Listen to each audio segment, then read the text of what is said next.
cuando se le acabó el tiempo, prende el rojo. Déjenme avisar.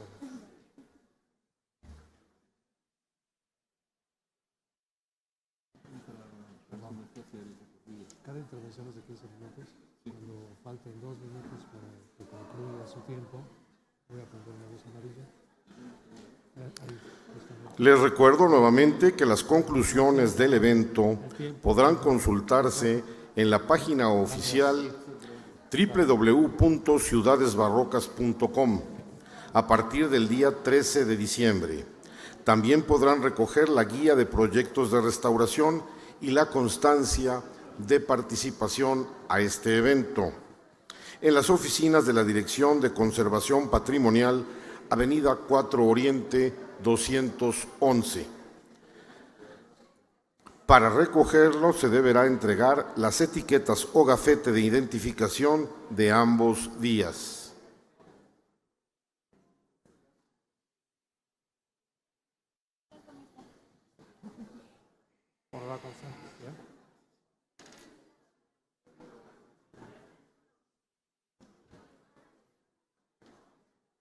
Le comento, las intervenciones son de 15 minutos. 2 minutos antes de terminar, voy a prender un foco amarillo. Y ya que se haya acabado el tiempo, foco rojo. ¿Sí? Gracias.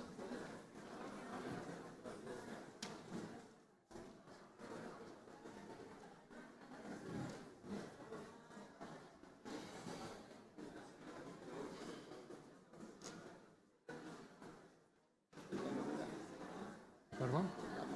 Yo voy a moderar. Soy muy disciplinado, espero.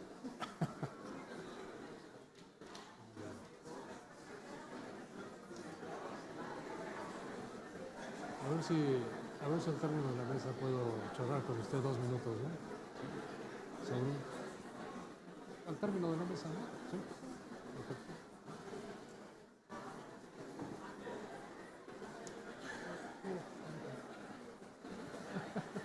No, hasta como que nos observa.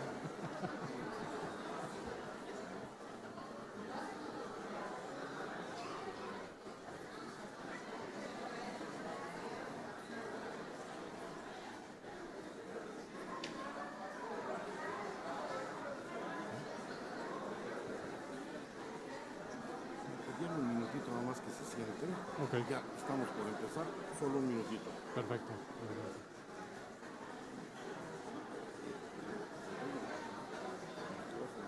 No, lo tengo integrado. Gracias.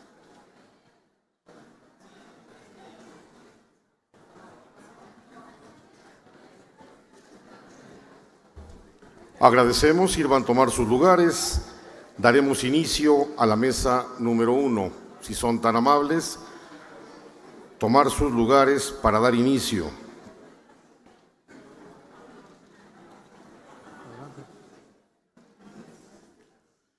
Muy bien, continuamos en este coloquio Memoria con Desarrollo en Ciudades Barrocas y damos paso a la mesa número 1 con el tema El patrimonio como memoria colectiva. Como moderador presento a ustedes al doctor Francisco Manuel Vélez, director del Instituto de Ciencias Sociales y Humanidades de la Benemérita Universidad Autónoma de Puebla. Dejo la palabra al doctor Francisco Manuel Vélez. Gracias. Bueno, ¿se escucha? Sí, ¿verdad? ¿No se escucha? Bueno. Bueno. Bueno.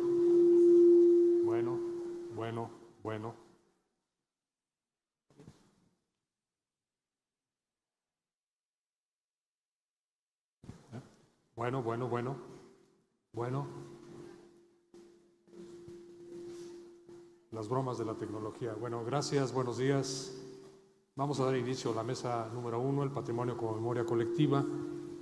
Vamos a iniciar con la presentación de la Biblioteca Palafoxiana, materia y símbolo del marco nacional.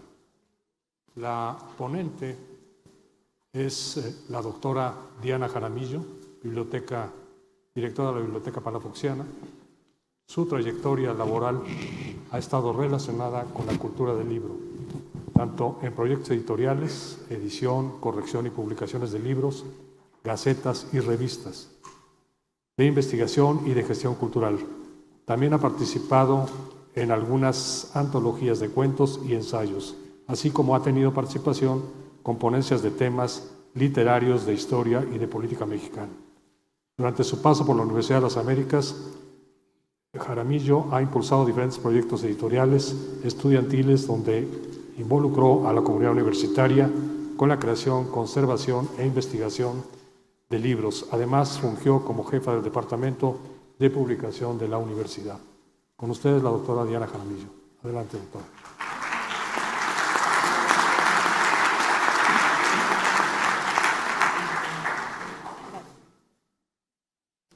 Gracias. Buenos días a todos. He titulado mi texto Biblioteca Palafoxiana, materia y símbolo del marco nacional. Comenzaré. La figura de la metáfora, según Aristóteles en el arte de la retórica, adquiere poder a medida que el público evoca en ella un reconocimiento. A través de 370 años, la Palafoxiana ha representado en sus dos valores, material e inmaterial, a nuestra cultura, que ya es en sí resultado de un rico sincretismo. El primero de esos valores, el material, está en la biblioteca destinada a colocar libros con presencia física, dispuestos para la consulta y la lectura, en el valor de los libros como objeto. El segundo hace referencia al de la biblioteca inmaterial, que guarda la tensión entre el saber universal y el saber esencial, entre la cultura teórica y la cultura posible. Término de Roger Chartier. Empezaré por definir el término cultura desde las reflexiones de Herbert Marcuse. Para él, la cultura afirmativa es la exigencia histórica de la satisfacción general del individuo. Y cito: si consideramos la naturaleza tal como la conocemos, según las leyes que en ella se encuentran, vemos que no hay nada superior a la humanidad en el hombre. En este concepto se resume todo aquello que está dirigido a la noble educación del hombre para la razón y para la libertad, para la realización y dominio en la tierra, para la salud más delicada y fuerte. Y cierro cita.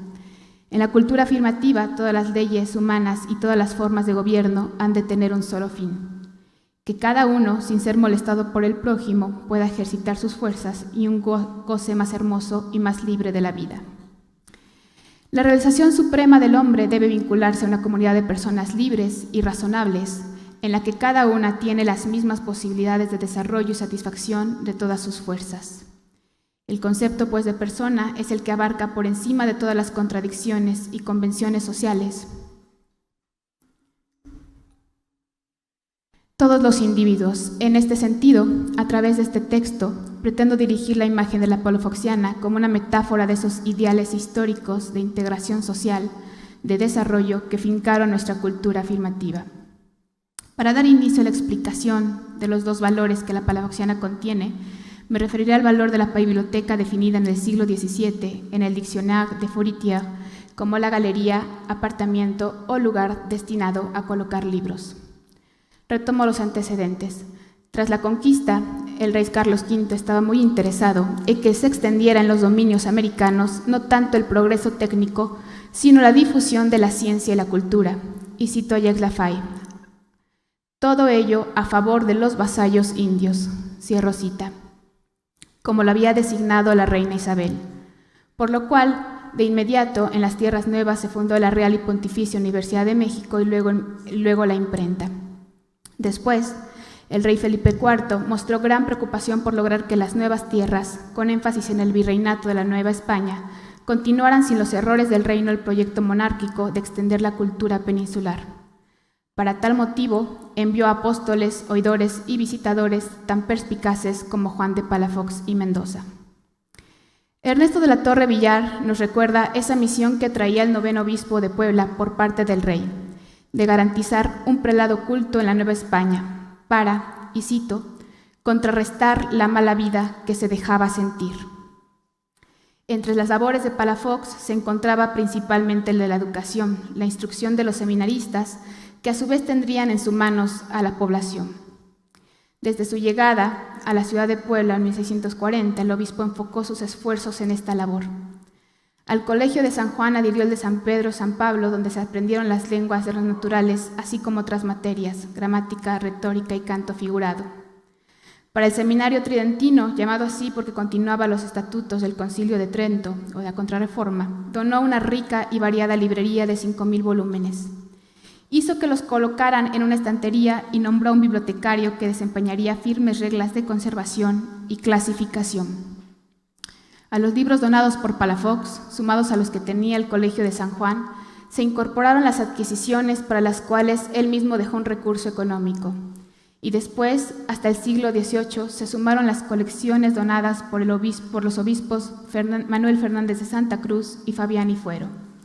A este último le tocó, además, integrar cientos de libros del acervo de los 5 colegios jesuitas tras la expulsión de la compañía. Por lo cual, a la luz del barroco, la palafoxiana era ya descrita como una de las mayores de América, y para tal había que diseñarle su justo y prestigioso estante. Mientras, en Europa se discutía desde el siglo XVI el ideal de la Biblioteca Universal o Biblioteca Ideal, entendida como el sueño de un salón que reuniera todos los saberes acumulados. La utopía humanista incluía crear una magnífica librería, y cito a Jacques Lafay, al igual que incluía tener una ciudad ideal, como la de Campanella, y una isla ideal, como la de Tomás Moro, así como construir edificios ideales al estilo piranese. Para entonces, el libro era ya considerado como un objeto valioso, se contaba entre las pertenencias de la herencia de los nobles, y para el siglo XVI, además, estaba consciente de que la destrucción de un ejemplar, y más de un conjunto de ejemplares, podía ser calamitosa. Abro cita Lafay. Ergo, la preservación bibliográfica era imperativa, pues los libros eran la expresión de la ideología humanista, la religión del texto. El libro equivalía a la civilización, su destrucción, por lo tanto, el retorno a la barbarie. Por tal motivo, el diseño arquitectónico de las bibliotecas debía ser pensado como un edificio firme, perpetuo, previniendo casos de fuego y simulando una galería que luciera las grandes obras escritas. La distribución debía darse en una gran sala de lectura a modo de basílica. En el diseño debía cuidarse la luz, con ventanas al, y abro cita, mediodía y de tal grandeza y altura que no se estorbaran los que los leyeran, unos a otros con las sombras, y que desde cualquier asiento se viera el cielo, porque esta era la señal de la luz principal. Así también, y cito a Roger Chartier, había que agregar especies de arcos de triunfo bajo los cuales podrían situarse estatuas alegóricas. La lección era clara: recuperar la sacralidad perdida por los edificios eclesiásticos. El estudio como un viaje a través de los libros, cuyo ritmo quedara marcado por las marchas y las pausas, por las lecturas solitarias y la conversación erudita. Este proyecto de la Biblioteca Universal estaba además inspirado en obras pictóricas como la Escuela de Atenas, de Rafael Sanzio, a principios del XVI, con la gran diferencia de que, en el modelo de la librería del XVII, no se contemplaba un aula abierta, sino un salón rematado por un umbral, una gran puerta que separaba al mundo de los profanos y de los ignorantes del de los elegidos por el saber, que emulaba así también la cubierta o portada de un libro al cual se accedía. Sobre el mismo tema, Gabriel Naudet, contemporáneo de Palafox, teórico y práctico de la biblioteconomía, en su libro Consejos para vestir una biblioteca, en 1627, se inclinaba no por la selección de libros, sino por la abundancia de estos. Él defendía que era más útil aquella librería formada por una gran cantidad de volúmenes encuadernados rústicamente que por títulos engalanados, dorados, arreglados. Y lo cito: ningún otro medio más honesto y certero para adquirir un gran renombre entre los pueblos que levantar bellas y magníficas bibliotecas, dedicadas al uso público. Por lo cual debían construirse naves acordes a resguardar miles de volúmenes. En contraste, Paz de Castro, jesuita al que el rey Felipe II le había encargado el planteamiento de la biblioteca del Escorial, reclamaba que en un acervo debía regir la calidad sobre la cantidad. Ni se tendrá tanta atención al número como a la sustancia, de manera que sean más propiamente tesoros que libros, como dijo Plinio. En México, en el siglo XVI y XVII, fueron pocas las bibliotecas al principio establecidas, principalmente para uso particular. De las que se tienen noticias están las del arzobispo Zumárraga y el bachiller Cervantes de Salazar, primer cronista de la ciudad. En ambas bibliotecas no había más de 1000 ejemplares. También estaban las bibliotecas de las órdenes religiosas, con libros importados de Sevilla principalmente y que eran para la lectura de sus integrantes. Por supuesto, la temática era espiritual. Quizá la primera biblioteca académica fue la del Colegio de Santa Cruz, dice Lafail, de los franciscanos en Tlatelolco, antes de 1535, es decir, destinada a los internos que se preparaban para profesar. Tras esta, existía la colección de Juan Larios en Puebla, para el Colegio de San Juan, y que se dice diera pie a Palafox de incrementar el acervo. Fuera de estas, no se tiene noticia de otra tan imponente y con tan naturaleza y fin utópico como la palafoxiana. Es así que Francisco Fabiani Fuero, fiel a los designios de Palafox, estudió los modelos de la biblioteca ideal que regían en Europa. Con un acervo rico en títulos y volúmenes, encargó a los artesanos de las diferentes especialidades los detalles técnicos, visuales, físicos, que organizarían la lectura de más de 13.000 ejemplares. El estilo fue el barroco y en la gran nave se remató por una puerta. Se erigieron las cúpulas de 11 metros de altura, 2 niveles de estantería fina de excepcionales maderas mexicanas, se conservó el retablo mezcla de estilos dórico-barroco por sus columnas de acanto y se dispusieron a lo largo de la gran nave los instrumentos, bustos y elementos que sirvieran al estudio y la lectura privada. Pero también el espacio se pensó para la cátedra y el ejercicio de la difusión de las bellas letras, avant la lettre en América, a semejanza de bibliotecas como el Escorial, que buscaban ser centros de estudios avanzados. Los ejemplares que la palafoxiana resguardaría debían estar acomodados en relación al lector. El espacio de la lectura copiaría el esquema mental al cual se tiene acceso a través de la mirada. Esto es, los libros se colocarían por el lomo donde se viera el título y no podían estar encadenados como en las bibliotecas eclesiásticas. El recinto, tal cual lo apreciamos hoy día, se inauguró en 1773 y cerró pocas veces al público lector en los más de 2 siglos y medio que lleva en pie. Hasta aquí el lado material de la palafoxiana, del recinto que es Patrimonio de México desde 1981 y que fuera diseñado para enaltecer a la ciudad de Puebla, según los propios designios de Juan de Palafox y Mendoza. Y lo cito: resolvimos ahora, a honra y gloria de nuestro Señor, muy útil y conveniente, hubiese en esta ciudad y reino una biblioteca pública de diversas facultades, ciencias, y en particular los eclesiásticos seculares y regulares y otros profesores de las letras. Cierro cita. Ahora me referiré al valor de la biblioteca inmaterial, que guarda, como indiqué al principio, el término de Roger Chartier sobre los acervos bibliográficos considerados memoria del mundo por guardar la tensión entre el saber universal y el saber esencial, entre la cultura teórica y la cultura posible.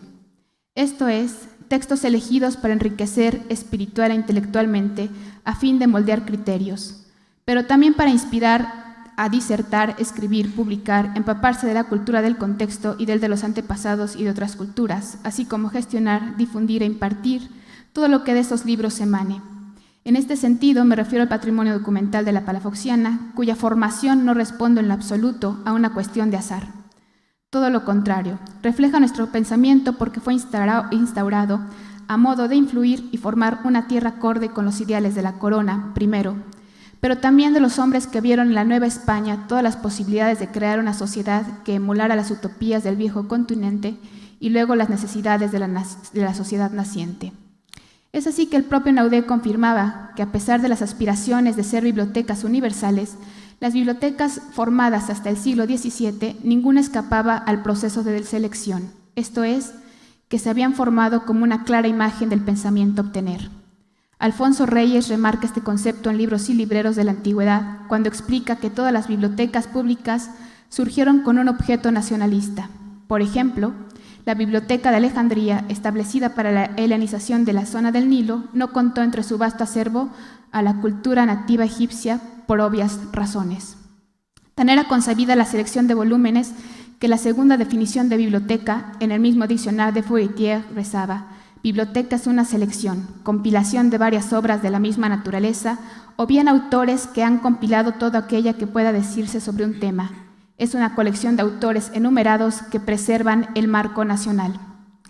Estas bibliotecas incluían los catálogos formados por autores de la antigüedad y los contemporáneos, textos impresos y manuscritos, autores sabios y otros que lo eran menos.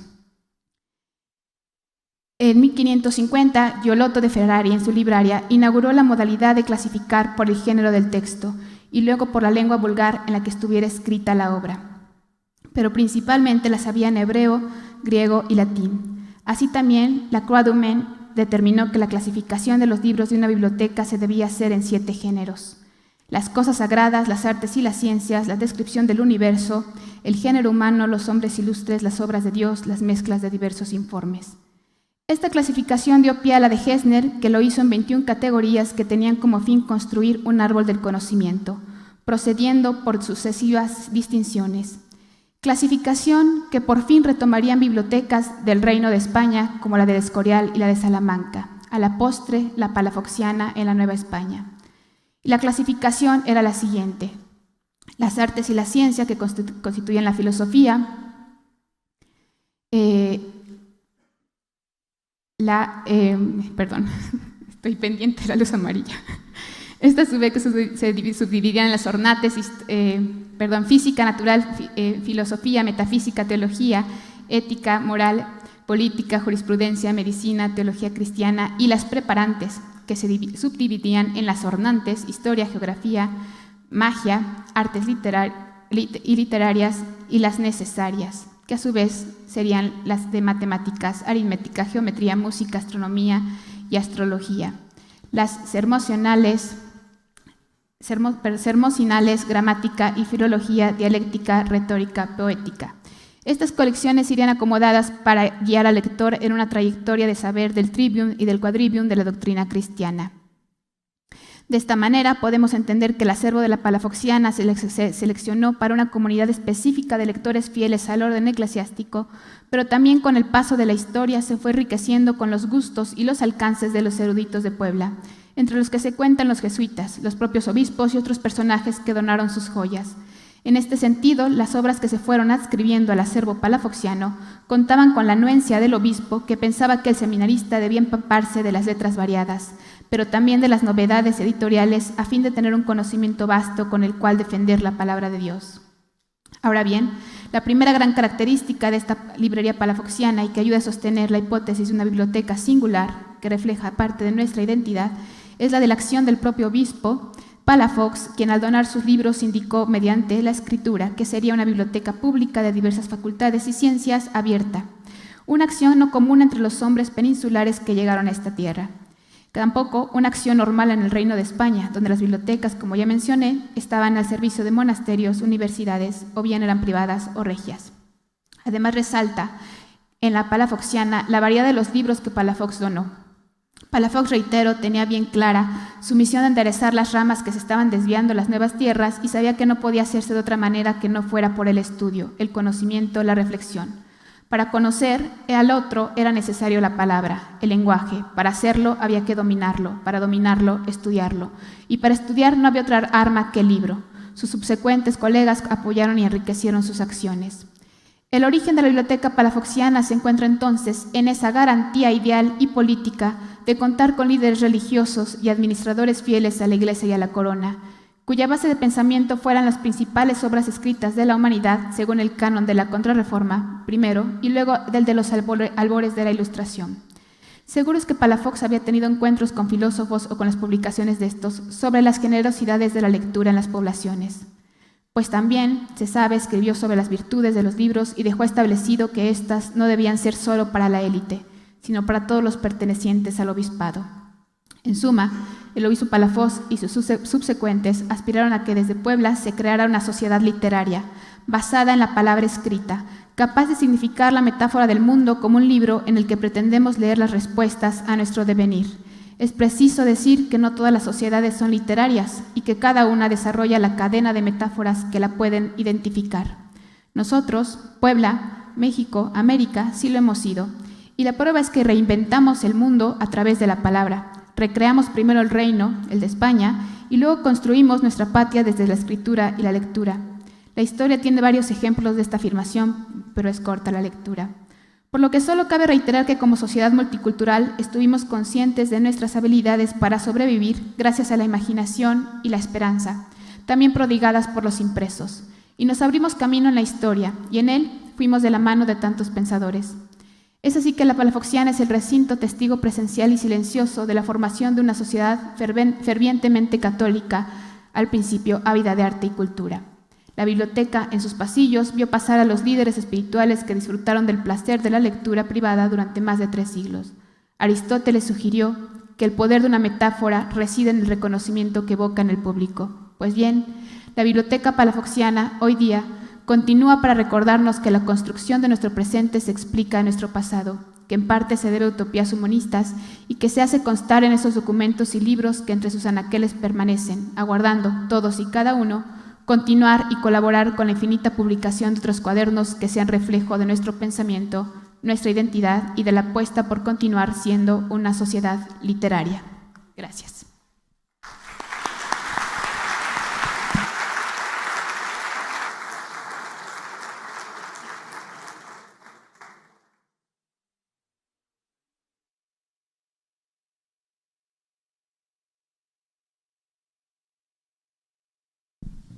Bueno, agradecemos a la directora de la Biblioteca Palafoxiana, Diana Jaramillo, su presentación, y le solicitaríamos al señor delegado del Instituto Nacional de Antropología e Historia, del Centro del Instituto Nacional de Antropología e Historia, a José Francisco Ortiz Pedraza, su participación.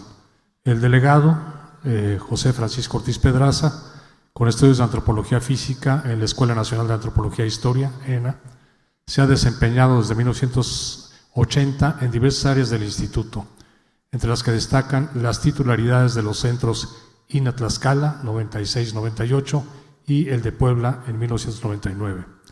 Desde 1988 es profesor investigador de tiempo completo del propio Instituto en el área de Antropología Física y ha ocupado diversos cargos en la Escuela Nacional de Antropología e Historia, entre ellos la dirección de este plantel del 2004 al 2007, del cual también ha sido secretario y consejero académico en diversas ocasiones y coordinador de la licenciatura en Antropología Física en 1988. Adelante, por favor. Muchas gracias. Muy buenos días a todos. Perdón por la voz, creo que los cambios climáticos no me favorecen mucho. Quiero hacer 2 precisiones antes de empezar. Una, que parecía ir a contracorriente, porque todos los pedagogos actuales nos dicen que debemos usar los medios audiovisuales, porque el sentido de la vista y el del oído, que son los que tienen mayor representación cerebral, nos permiten aprender más. Sin embargo, no lo voy a hacer porque quiero estimular otro sentido que en la sociedad actual estamos manejando menos, que es la imaginación, y prefiero buscar las representaciones mentales. Y la segunda es que el título de la ponencia, que es el patrimonio cultural de Puebla, para verlo en 15 minutos es una pretensión demasiado absurda, pero quiero hacer solo un recorrido a vuelo de pájaro de lo que es la cultura en Puebla, para invitar, después de haber usado la imaginación, a una reflexión sobre el compromiso que tenemos para eso y sobre las diferentes opiniones que normalmente tenemos sobre cómo conservar esto.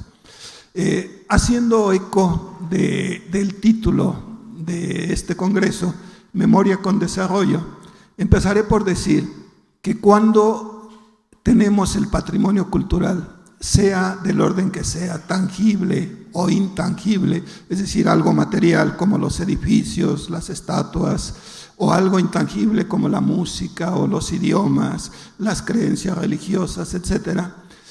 Si lo recordamos y sabemos de esto, nos permite, al igual que las plantas, permítame hacer la comparación, tener raíces en nuestro pasado cultural que nutren nuestro presente como sociedad y como individuos. En ese sentido es importante recordar que si olvidamos nuestro pasado, es como si a un árbol le cortáramos las raíces y no podríamos crecer. Los japoneses lo harían para el bonsái, pero creo que como individuos no nos interesa ser bonsái, sino desarrollarnos en el mejor de los sentidos. Muy bien, empecemos a este vuelo de pájaro para entender qué tan importante es para Puebla, para México y para el mundo las aportaciones culturales de lo que actualmente es el Estado de Puebla y lo que ha pasado. Empecemos por irnos a lo más general. Como seres humanos, todos siempre hemos estado creando cultura. Como humanos nos vanagloriamos de decir que, a diferencia de otros animales, nosotros creamos cultura. Y es cierto, lo creamos desde siempre, y me voy a ir hasta la prehistoria. Desde la prehistoria los humanos hemos creado cultura para satisfacer nuestras necesidades, desde las más básicas hasta las más complejas. Las básicas son alimentación, protección del entorno, que le llamaríamos habitación, y la protección personal del entorno, que sería el vestido, la ropa, ¿no?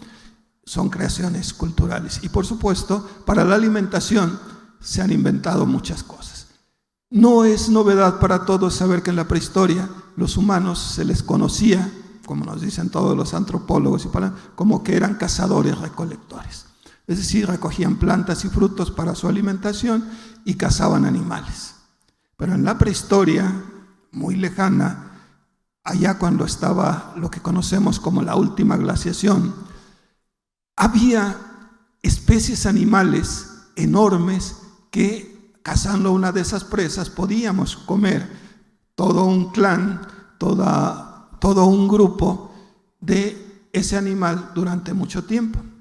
Había, por ejemplo, imagínense cazar un mamut. Los mamuts se extinguieron hace 10,000 años, por lo menos aquí en Puebla, y entre otros animales, los caballos, los perezosos, etc. ¿Sí? Pero de 10,000 años hacia atrás, esa era una buena fuente de alimentación. Y se creó toda una tecnología, la forma de comunicación, la concentración en la casa, que es parte de ese pasado de cómo se comía. Algunas de esas cosas, de esas tradiciones, perduran hasta nuestros días. En esa época no había recipientes, todavía no se inventaba la cerámica. Nuestros antepasados, ¿qué hacían para cocinar la carne? Dos formas muy sencillas que todavía llegan a nuestros días. O la asaban cercana al fuego, arriba, abajo, a un lado, la carne asada, que se usa mucho todavía en el norte, pero acá también. O hacían otra que envolvían en hojas de plantas, hacían un hoyo, calentaban piedras y eso, y ponían la carne envuelta y la tapaban ahí. Las famosas barbacoas. No es algo que nos inventaron en Hidalgo hace unos cuantos años, tiene muchos más, ¿no? Bueno, si conservamos todo eso y sabemos que eso es parte de una cultura ancestral y que seguimos llevando acá, pero imagínense el reto que representó para nuestros antepasados un gran cambio climático. Pasamos de lo que los que estudian estas épocas nos dicen, sobre todo los geólogos, los climatólogos, etcétera, que se acabó la última glaciación y que pasamos de lo que llaman el Pleistoceno al Holoceno, que indica que la Tierra se calentó, los casquetes polares se redujeron y esto implicó que se redujera también la vegetación que alimentaba a estos grandes herbívoros. Muchos bosques desaparecieron.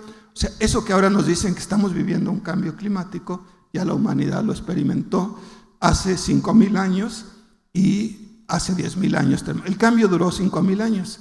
Nos puede parecer mucho tiempo porque lo que llevamos acá de historia, simplemente por ejemplo del cristianismo, son 2,000 años y aquello fue mucho más, pero es muy rápido en términos geológicos. ¿Qué hacían nuestros antepasados cuando ya no había mamuts, ya no había camellos, ya no había caballos? Pues quedaban venados, conejos, patos, perdices y muchas plantas desaparecieron. Tuvo que darse un gran cambio cultural en las maneras de vivir.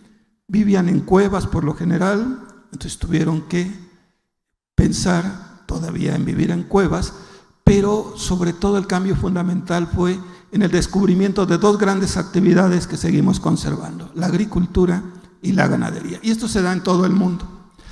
Y hay a nivel mundial, y esto lo quiero puntualizar, 6 lugares donde se inicia y se lleva a cabo el proceso de domesticación de plantas con gran resultado y que van a ser la base de la alimentación de las sociedades actuales.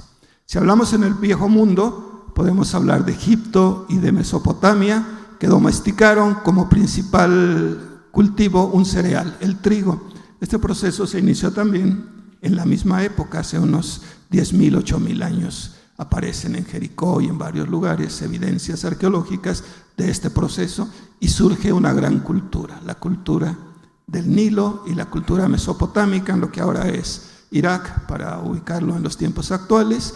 Más lejano todavía, en India y en China, se domestica otro cereal, el arroz, que es la base de otras culturas. Y en el Viejo Mundo son esos los lugares. En el Nuevo Mundo destacan 2 lugares. En el área andina, con el cultivo de un tubérculo fundamentalmente, la papa, tiene 600 variedades, y con todo lo que conocemos de desarrollar el chuño, que es la sopa de la papa seca, las papas horneadas, etcétera, y ya. Y el otro lugar donde se desarrolla un conjunto de plantas domesticadas es Mesoamérica. Y uno de los lugares mejor estudiados de la domesticación de cereales en Mesoamérica es el Valle de Tehuacán en Puebla, donde se descubrió el proceso de domesticación del maíz.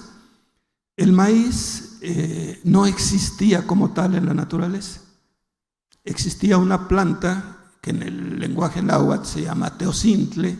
En náhuatl viene de la palabra teo, Dios, cintle, semilla, la semilla o grano de los dioses, pero era una planta que todavía existe silvestre en algunos lugares y que tenía una espiga con 4 o 5 granos, bastante más duros que los del maíz actual, y que había que encontrar la manera de preparar para cocinarla. Y la primera forma de prepararla y de ablandarla era calentarla o hervirla con las cenizas de la leña que quemaban para cocinar, porque el fuego, que no me voy a meter en eso ahorita.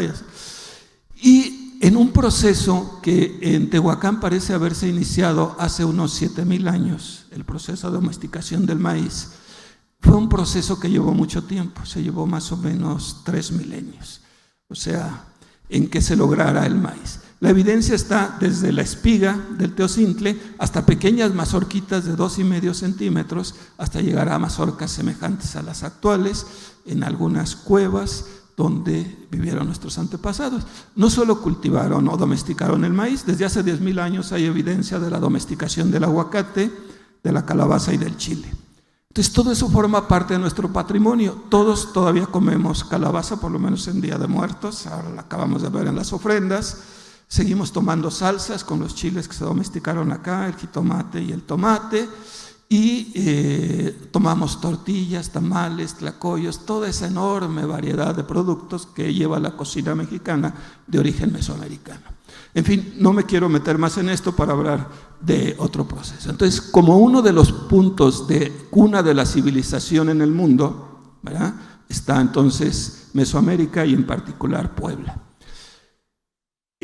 A partir de la domesticación de eso van a surgir el sedentarismo, como se nos ha dicho siempre, y las culturas mesoamericanas. Cerquita de Tehuacán, pero hacia el lado de Veracruz y Tabasco, surge la primera gran cultura mesoamericana, la cultura olmeca, que conocemos, nos han dicho los arqueólogos, que le llaman la cultura madre, porque de ahí derivarán todos los demás. Son los primeros que hacen pirámides de adobe o de tierra, igual que la de aquí de Cholula, y a partir de eso vamos a tener la necesidad de los pueblos agrícolas de tener calendarios. Se inventa un calendario solar, se inventan unas matemáticas, la astronomía para poder tener el calendario que requería las matemáticas, la arquitectura, y párenle de contar todo lo que conoce. Por supuesto hay religiones.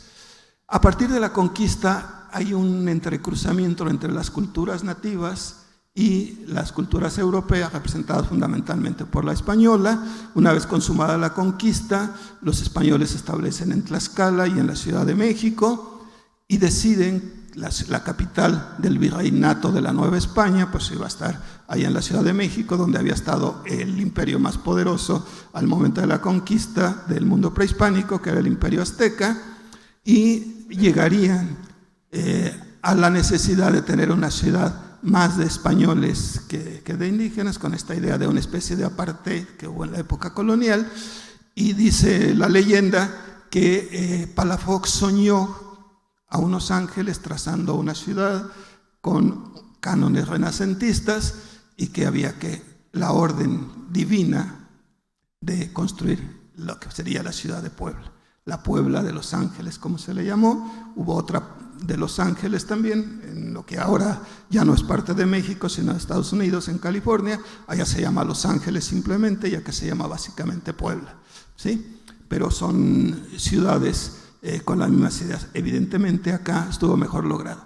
La ciudad que conocemos actualmente como la ciudad histórica no fue la que se trazó en su momento, ni siquiera el sitio donde se empezó a construir, que estaba más cercana al Boulevard 5 de Mayo, Río San Francisco, por ahí, pero como hubo unas inundaciones por estar muy cerca del río, decidieron ponerla más alto, donde está actualmente el centro, y la ciudad era construida de tablas, pero hubo por supuesto un decreto virreinal de que había que hacer una ciudad que fuera mucho más bonita y mucho más hermosa, y que todo el mundo procurara hacia las calles usar los mejores materiales. O sea, hubo una intención muy clara de crear una ciudad que sería muy bonita.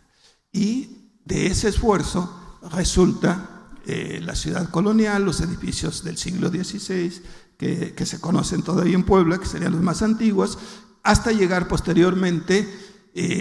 Siempre en la creación humana hay necesidades básicas, como es la edad de la vivienda, pero luego se pasa solo de lo utilitario para buscar lo estético. Y hay cosas que ya no tienen una función utilitaria, pero que hacen más bellos los lugares y más agradable vivir. Y entre esos aparece este estilo, el barroco, que lleva una gran cantidad de adornos, de mensajes y demás, que a veces no entendemos o no alcanzamos. A estar frente a un retablo barroco es poderse pasar horas viendo todos los mensajes y nunca acabamos de verlo completo, ¿sí? Los edificios fueron religiosos, fueron civiles y fueron... Bueno, también con este recorrido a vuelo de pájaro, porque el tiempo ya no... ¿Cuáles son los retos que tenemos? Ahora decimos que Puebla es una ciudad barroca y efectivamente, desde las fachadas, el solo contraste de tener el barro cocido junto al azulejo vidriado forma parte de ese contraste estético característico del barroco, sin entrar también en las discusiones de que si es barroco o que no. Y luego tenemos, las cosas se deterioran con el paso del tiempo o ya no sirven a las funciones para que fueron hechas, porque esas funciones ya no existen en la sociedad actual. Y queremos adaptarlo a nuestras necesidades, pero queremos conservar parte de la memoria. Y el reto es cuáles mecanismos de conservación del arte barroco, pero también de las zonas arqueológicas, de las tradiciones, de la música, de las lenguas, es válida, y qué hacemos y cómo le hacemos. Y a veces es el desarrollo o la modernidad, como que nos dice, y en algunas culturas se hace, hay que poner explosivos plásticos, destruir lo viejo y construir lo nuevo. Afortunadamente en México las leyes no lo permiten, pero eso no excluye que sí se haga, ¿eh? Bueno, el reto que dejaría yo es, ¿hay una sola manera de hacer esta restauración o hay muchas? ¿Y cuál es el mejor papel? Y lo digo desde una institución que está velando por la conservación del patrimonio. Muchas gracias.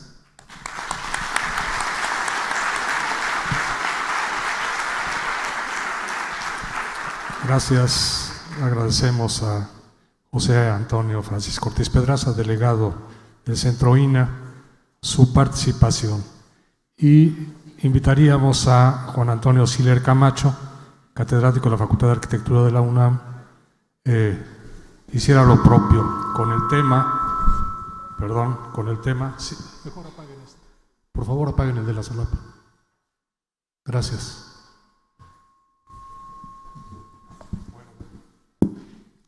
Bueno, gracias. con el tema Principales razones para la documentación y catalogación del patrimonio cultural inmueble, arqueológico e histórico, natural e inmaterial para su conservación en México. Juan Antonio Siller Camacho es licenciado en arquitectura por la Universidad, nació en Ciudad Juárez, Chihuahua, es arquitecto por la UNAM, arqueólogo por la Escuela Nacional de Antropología e Historia, maestro en museología, miembro del ICOM y del Consejo Directivo del ICOMOS mexicano, catedrático del posgrado de la Facultad de Arquitectura de la UNAM e investigador perito del Instituto Nacional de Antropología e Historia, Morelos. Es editor de los Cuadernos de Arquitectura Mesoamericana y miembro del Seminario de Arquitectura Prehispánica de la Facultad de Arquitectura de la Universidad Nacional Autónoma de México. Por favor.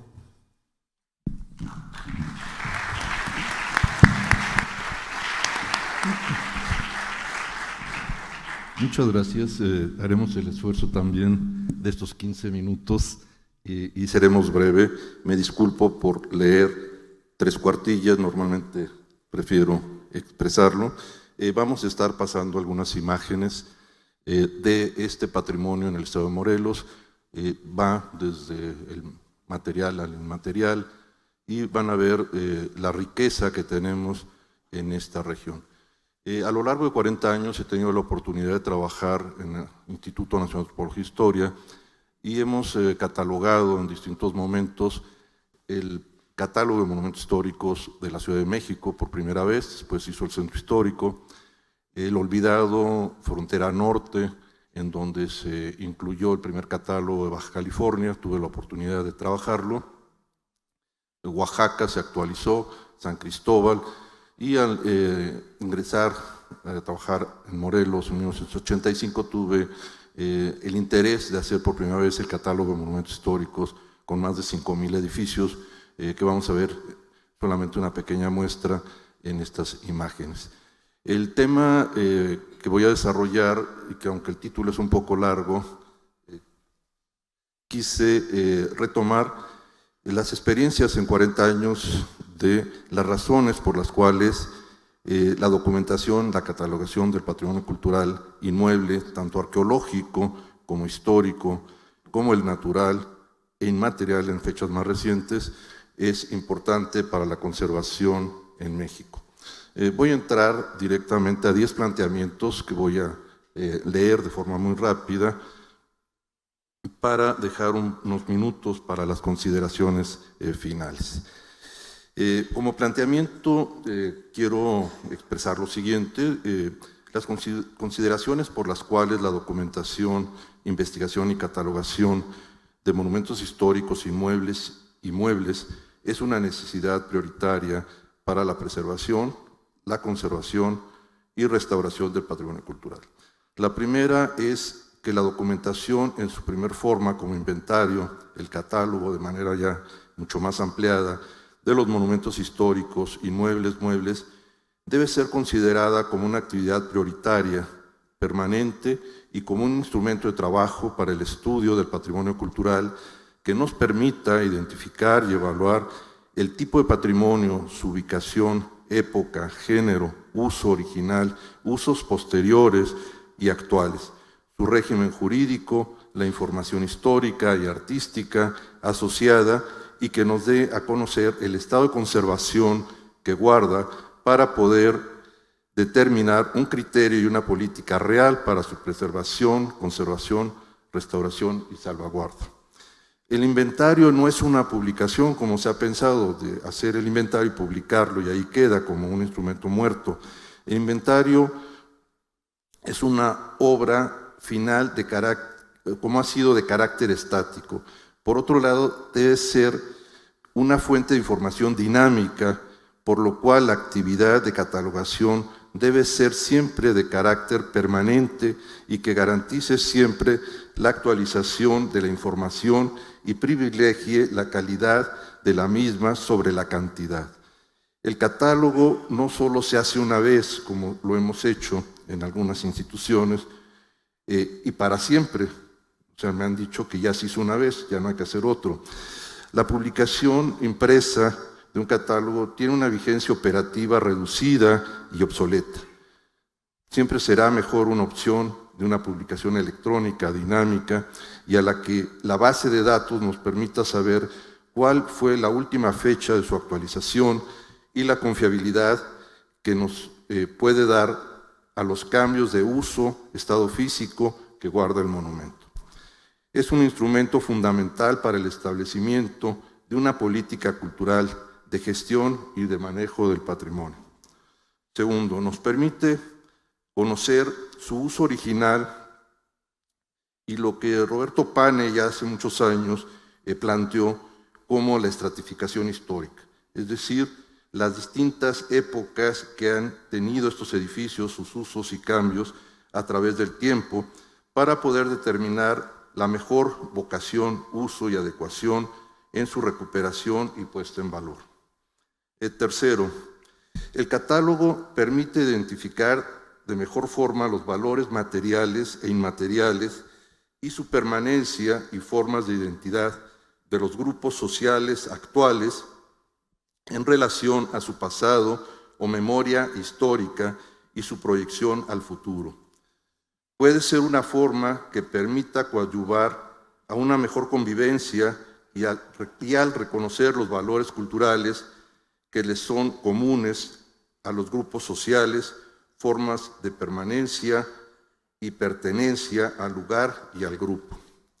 Cuarto, el inventario y catálogo es la primera identificación de un bien cultural, sin la cual no se puede establecer el registro o inscripción en lo que es el registro público de monumentos que determina la ley para su protección y defensa técnica y legal. Acciones que no han sido desarrolladas y que es necesario realizar a partir de un inventario y catálogo actualizado que nos permita garantizar un mejor estatus jurídico y legal, tarea que el INAH debe iniciar y realizar a corto plazo. Quinto, el inventario y el catálogo de monumentos históricos inmuebles nos permite establecer y determinar una zona de monumentos para su delimitación y una mejor protección integral del conjunto y de su entorno, tanto cultural como natural, determinando de esta manera los centros históricos, pueblos, barrios tradicionales que conforman y articulan un territorio y un paisaje cultural, categoría mucho más reciente. Sexto, el inventario y la zona de monumentos históricos nos permite establecer una gestión cultural y manejo a través de diversos tipos de proyectos de intervención, como son los de imagen urbana, rehabilitación, revaloración, etc. Así como también nos permite determinar de mejor manera los criterios y normas de imagen urbana de las administraciones gubernamentales, de turismo, pudiendo promover una mejor imagen de las comunidades y de sus expresiones auténticas que promueven un turismo cultural integral. Séptimo, el uso moderno y social de este patrimonio en las nuevas estructuras urbanas puede ser optimizado administrativamente por atenciones como ventanillas únicas y otros trámites administrativos que resultan mucho más ágiles y que tienen una base de información mucho más completa y vigente a través de esta documentación. Así como también el poder apoyar con la información necesaria la aplicación de seguros de protección en los inmuebles en caso de desastres naturales, siniestros o de cualquier otro tipo de evento, que la cobertura del seguro protege al inmueble y a sus bienes muebles para una mejor recuperación, restauración de este tipo de eventos que afectan al patrimonio cultural. 8. El conocimiento del patrimonio puede incrementarse con información cualitativa de monografías, tesinas, tesis de grado que nos permitan contar con mejores centros de documentación y consulta. 9. La información actualizada genera un valor agregado para el desarrollo de los proyectos mucho más dinámicos para la recuperación de estructuras sociales de los habitantes de estos centros urbanos que en los próximos años se verán incrementadas tanto en su densidad como en la demanda de servicios. Los centros históricos pueden ser componentes de gran valor económico y desarrollar como dinamizadores de las estructuras de cambio y de sus usos tradicionales. 10. Los convenios de colaboración y establecimientos con universidades, centros de educación, organizaciones gubernamentales y no gubernamentales, sociedad civil, asociaciones religiosas, deben ser conservadas e incrementadas en políticas a corto, mediano y largo plazo que permitan incrementar la preservación de los mismos por medio de la educación, el conocimiento y los acervos culturales. Como consideraciones finales, quiero hacer una reflexión del trabajo en los últimos 10, 15 años con estas propuestas. Esta última, la de vinculación, fue a partir de 2002 que el Centro INA Morelos y la Universidad Autónoma del Estado de Morelos impulsaron un convenio de colaboración interinstitucional con el desarrollo de proyectos específicos de colaboración en el campo académico, técnico y científico.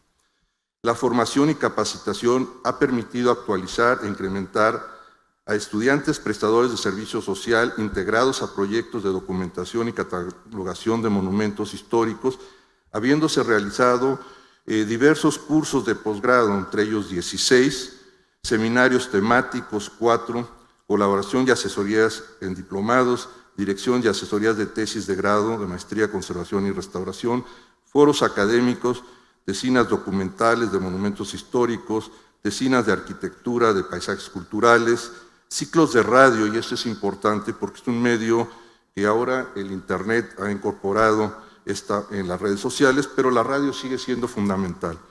Esta estación de radio de la UAM nos ha permitido a lo largo de 13 años tener un programa quincenal sobre patrimonio cultural. Hemos hecho más de 200 programas en donde podemos dirigirnos a la comunidad a nivel estatal y por web a nivel internacional sobre temas de patrimonio. La coordinación de viajes de estudio y visitas técnicas, exposiciones fotográficas sobre monumentos históricos en México y el Caribe, instalación de laboratorios de cómputo, etcétera. Todo esto ha sido parte en los últimos años que ha venido a conformar una actividad de apoyo, formación, a partir de la conformación de una base de información que se comparte entre las instituciones, investigadores y los estudiantes. Una reciente comparación, que fue una reflexión importante, del catálogo realizado de monumentos históricos e inmuebles en el Estado de Morelos en el año 1998, en que a través de este personal capacitado pudimos realizarlo, los recursos no eran suficientes, fue un primer análisis comparativo y una actualización de este primer catálogo en 2008. En el que se migraron los datos de la antigua ficha nacional de inventario a la ficha actual con mayor número de campos de registro y que nos permitió contar por primera vez de un primer análisis comparativo en un lapso de una década en 10 años. Pudimos constatar que a pesar de haberlo inventariado, catalogado, la gestión y el manejo no fue el adecuado ni el suficiente y detectamos un 25% de lo catalogado. Y esto es sobre documentos, inmuebles registrados y que teníamos la certeza de que había sido incluido en ese estudio estadístico. Si la dinámica sigue y estas alteraciones se siguen dando, esta tendencia en una década más probablemente va a llegar a tener en 20 años, que están próximos, una pérdida entre un 45 y 50 de patrimonio cultural en el Estado ya catalogado.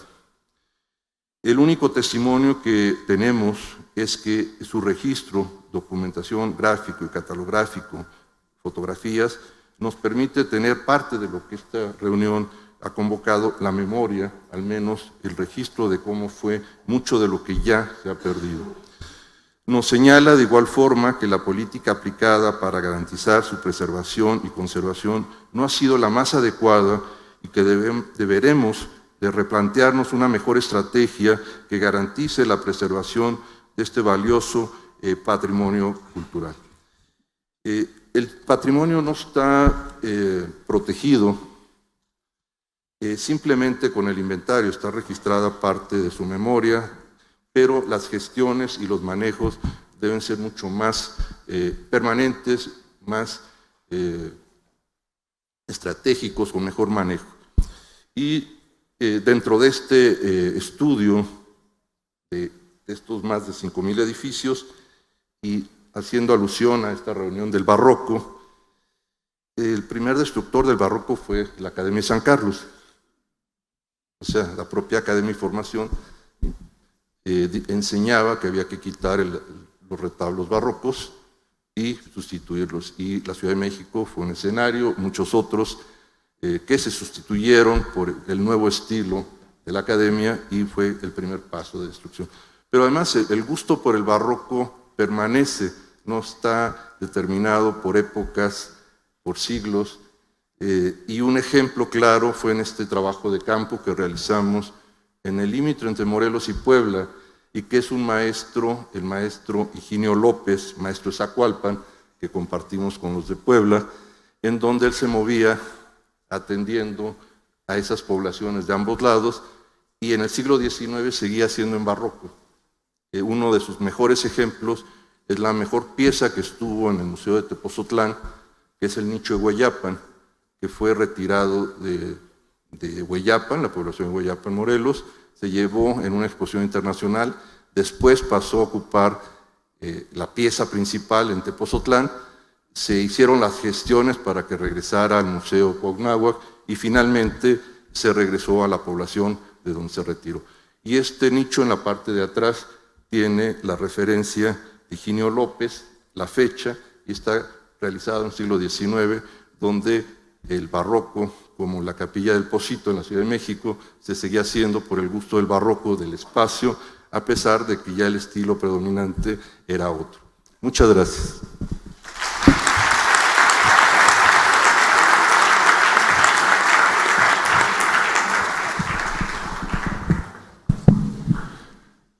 Agradecemos la participación del arquitecto Juan Manuel Márquez Murad en esta mesa. Perdón, la participación de Juan Antonio Siller Camacho en esta mesa. Y pasaríamos a la participación de Juan Manuel Márquez Murad, catedrático de la Facultad de Arquitectura de la Universidad Popular Autónoma del Estado de Puebla, con el tema Maravillas escondidas del arte y la arquitectura barroca de la región Puebla-Tlaxcala. El maestro Juan Manuel Márquez Murad es catedrático de la Facultad de Arquitectura de la UPAEP, licenciado en Arquitectura por la Universidad Popular Autónoma de Puebla, donde además de la maestría en Conservación del Patrimonio Edificado, se doctoró también en Arquitectura, Historia y Crítica de la Arquitectura por la UNAM. Dentro de sus 38 años de experiencia profesional, ha sido docente en la Universidad Popular Autónoma del Estado de Puebla desde 1996 en las materias de México prehispánico y virreinal, México independiente y contemporáneo, Proyecto Terminal y Proyecto Terminal 2. Actualmente es investigador y coordinador de la Academia de la Facultad de Arquitectura. Adelante, doctor. Buenos días, muchas gracias. La presentación que hoy pongo a consideración de ustedes constituyó un tercio de una investigación mayor que se realizó bajo el auspicio del Instituto de Investigaciones Históricas del INAH y la Sociedad del Legado Andalusí, con el objetivo de revisar la arquitectura y el urbanismo barrocos de la región Puebla, Tlaxcala y Veracruz, y la posible influencia de arquitectos y artesanos andaluces migrados a la Nueva España.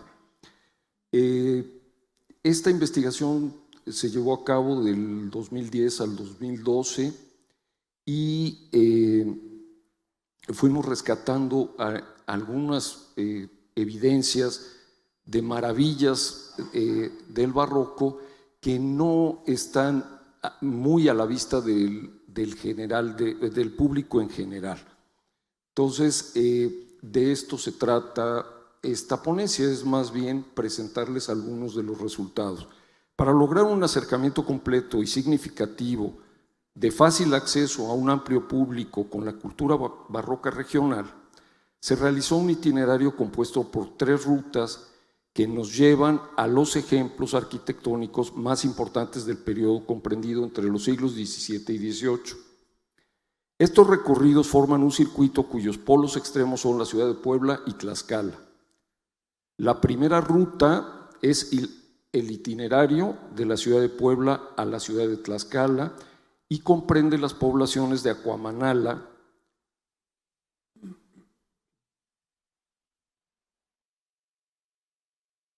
de Acuamanala, San Luis Teolocholco, Santa Isabel Xilosostla, La Magdalena Tlatelulco, Santa Cruz Tlaxcala, Santa María Tlihuetzía y San Dionisio Yauquemecan. La segunda ruta es el itinerario en la ciudad de Tlaxcala, que incluye la parroquia de San José, la parroquia de Nuestra Señora de Santana y el santuario de Ocotlán.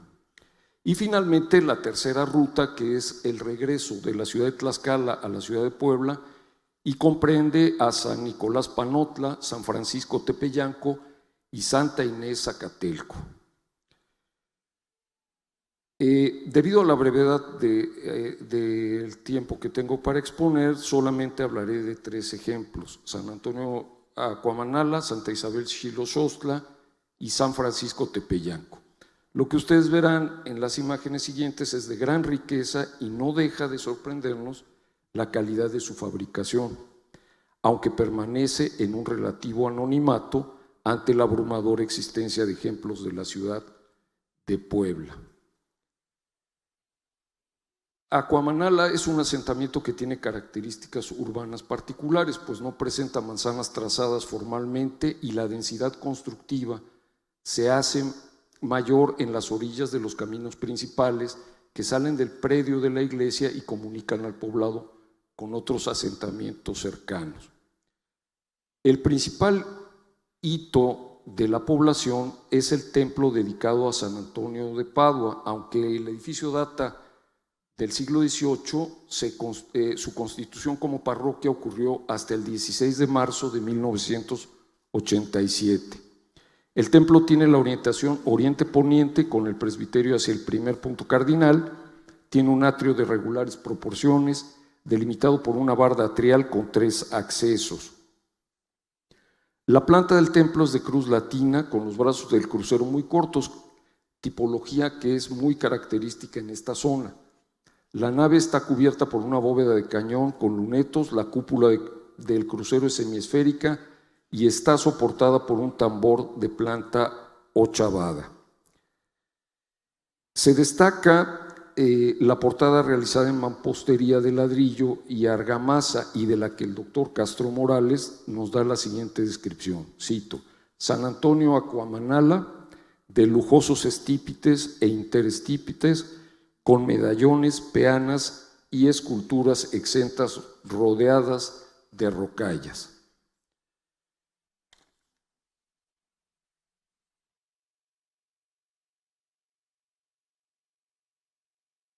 Dentro del templo, él tiene una magnífica obra que es el retablo mayor, que tiene un trabajo de talla en madera recubierto de lámina de oro, esculturas trabajadas igual que el retablo y estofadas a la usanza del siglo XVIII, y presenta soportes estípites decorados ricamente tanto en sus fustes como en sus capiteles, siguiendo la composición y estilo decorativo del corintio. Aquí tenemos un acercamiento del mismo retablo de Acuamanala. Y al costado izquierdo tenemos otro retablo visiblemente de manufactura más temprana que el principal. La composición del mismo presenta 2 características propias del siglo XVII: la mezcla de pintura y escultura y la fina ornamentación con los fustes salomónicos.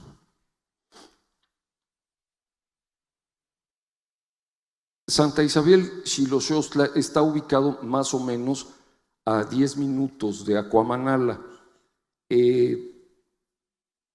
Es un asentamiento donde no existe más que el centro del poblado, señalado por el conjunto articulado de una pequeña plaza, el gran atrio y el templo. Al costado sur de este último pasa el camino real que comunica a la población con la ciudad de Santana Chautempan y Santa María Cuitlapilco. La densidad constructiva es muy baja y presenta una pequeña concentración en las calles que rodean al conjunto templo-plaza. El templo presenta una planta de cruz latina con los brazos del crucero, como ya dijimos, con poca profundidad. La nave principal está cubierta por una bóveda de cañón con lunetos. El crucero está cerrado por una cúpula gallonada con linternilla, sostenida por un tambor de planta ochavada. Su recubrimiento exterior es de azulejo en color amarillo y el interior presenta decoración con yesería policromada de muy buena calidad, aunque como ustedes ven en la imagen, no compite con la portada de Aquamanala. La torre campanario está ubicada al noreste, se compone por 5 cuerpos, y la casa cural está ubicada en el noreste del predio. En las siguientes imágenes, lo que ustedes van a ver, la importancia de Xiloxostla no es solamente el retablo principal, sino más bien son sus yeserías que ustedes alcanzan a observar en las bóvedas. Fue muy difícil tomar las fotografías porque la comunidad es muy celosa de su patrimonio y no hubo poder humano que los convenciera de que solamente queríamos esto para una cuestión académica y no para robarnos ninguna figura. Entonces tuvimos que esperar unos 15 años para colarnos como fotógrafos de la quinceañera y poder tomar estas imágenes. Pero como verán, logramos algunas cosas interesantes. Por ejemplo, esta imagen es la imagen de una de las bóvedas y el tipo de yesería está más en la línea de Tonancintla. Entonces es muy interesante. Yo les invitaría a que la conocieran, pero la verdad es que no creo que los dejen entrar. Bueno, pueden optar por llevar su cámara y constituirse como fotógrafos de primeras comuniones y eso da buenos resultados. Pero este es el retablo principal, es un retablo también de la misma época, es un retablo salomónico que tiene una calidad impresionante en la talla. Y finalmente, la tercera población que pertenece a la última ruta del itinerario es San Francisco Tepeyanco. Esta población es diferente a las anteriores porque esta fue fundada por los frailes franciscanos, cuyo convento se encuentra en las inmediaciones de la plaza. Nos presenta una traza reticular, la población propia de las ciudades donde se establecieron los religiosos de esta orden. El área central lo componen 12 manzanas de grandes dimensiones y tendientes siempre al cuadrángulo. El templo barroco que da a la plaza principal tiene una orientación, al igual que la población, oriente-poniente, con la salvedad de que el presbiterio da hacia el poniente. La densidad constructiva es mediana y se concentra en las 12 manzanas principales. A pesar de esto, alternan la construcción con terrenos agrícolas, práctica que es común en la mayoría de los poblados de la ruta. La parroquia de San Francisco de Asís data del siglo XVII, aunque ustedes la portada que ven no corresponde a este periodo.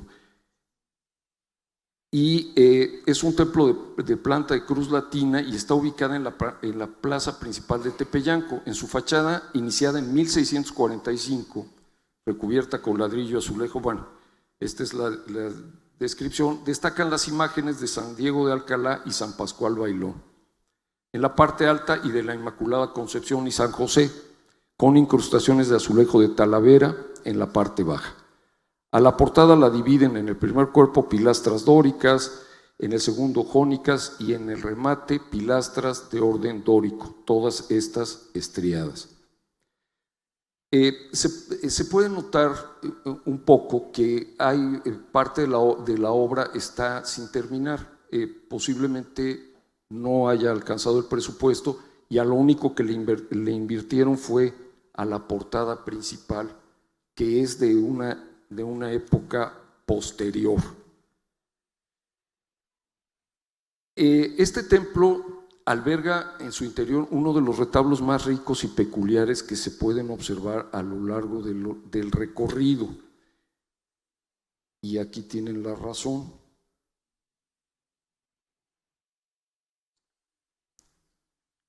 Su característica principal es su composición de 2 cuerpos y 5 calles y el remate con pilastras estípites oblicuos que realzan la decoración barroca del mismo.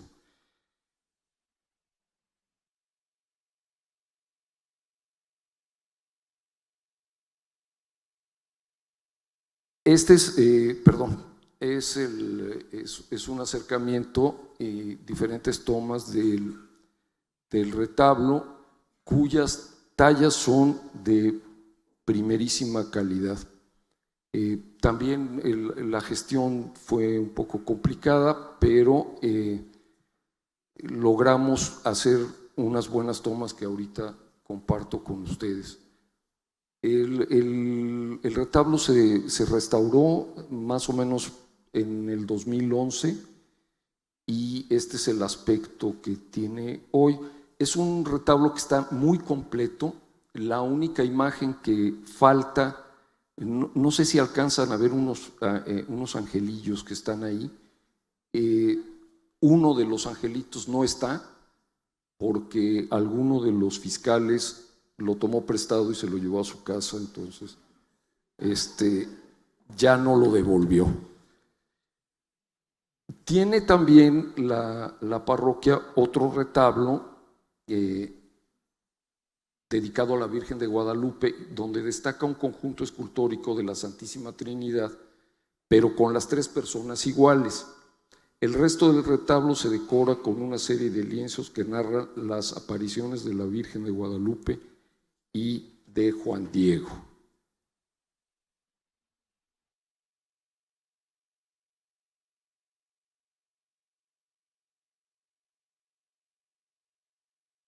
Y ahí tenemos la imagen de la que estaba hablando hace un momento.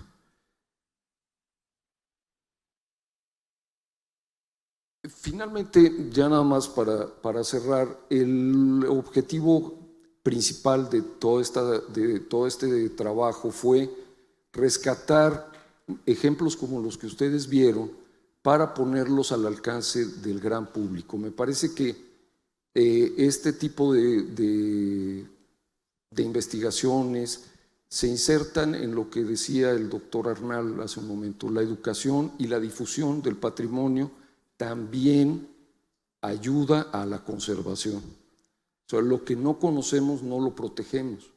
Entonces es necesario estar en conocimiento de lo que tenemos para realizar un proceso de apropiación y con esto proteger nuestro patrimonio.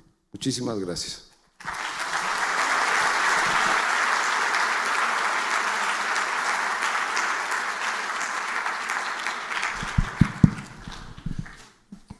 Agradecemos al doctor Juan Manuel Márquez Murad su presentación.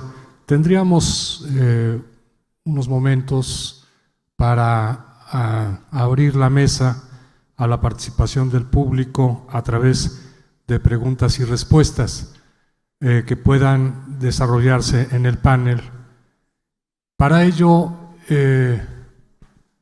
quisiera recordarles que el tema general de la mesa es el patrimonio como memoria colectiva.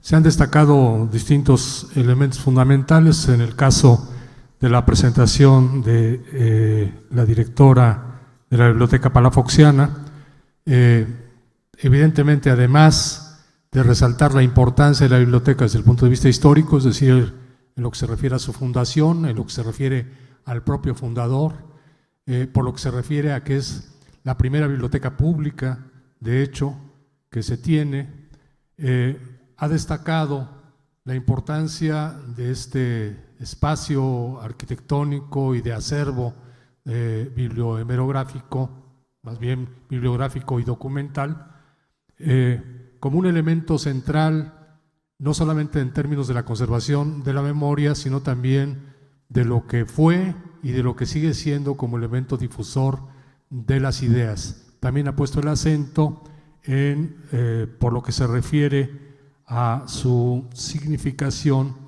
en tanto que elemento que nos permite comprender cómo hay alrededor del libro, de los libros, un conjunto de temas que le son asociados, es decir, el libro objeto que nos lleva a reflexionar hacia otros caminos, hacia otros temas que están asociados precisamente a el libro. Me refiero a los oficios que están vinculados precisamente a su producción y que han sido planteados en la presentación.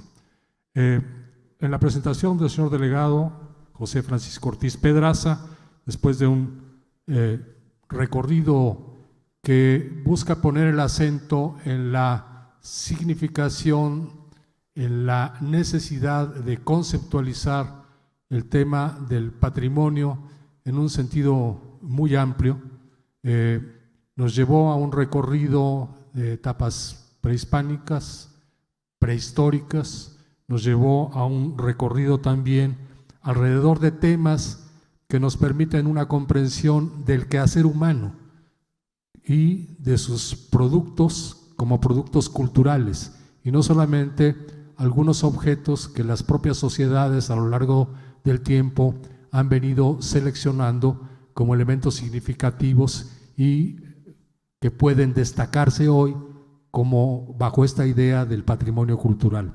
Es decir, yo creo que la presentación del señor delegado José Francisco Ortiz Pedraza nos ha planteado el reto, sobre todo, de construir esta visión mucho más amplia y compleja en relación a los bienes culturales, como precisamente un conjunto de prácticas sociales, de prácticas que tienen que ver con la producción y reproducción misma de la vida de las comunidades, de su cotidianidad.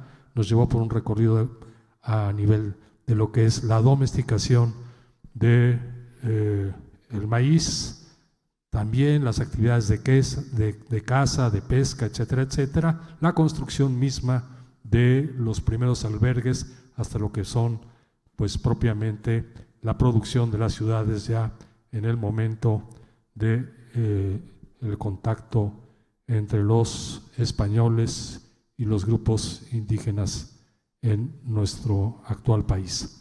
Me parece que hay una gran cantidad de temas que no solamente expresan una idea de la conservación de la memoria en este sentido mucho más amplio, sino también la necesidad de reflexionar sobre cómo ese pasado es un presente permanente en nuestra vida actual.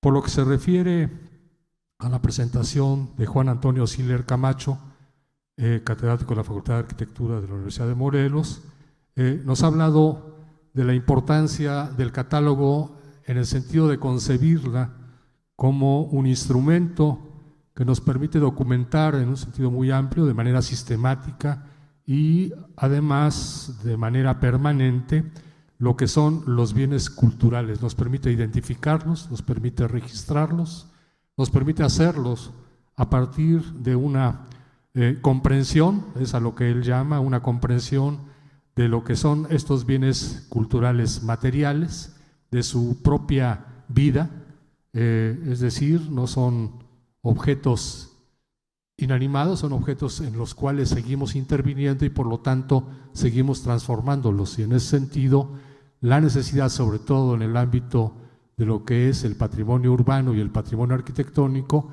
la necesidad de estar constantemente actualizando estas herramientas.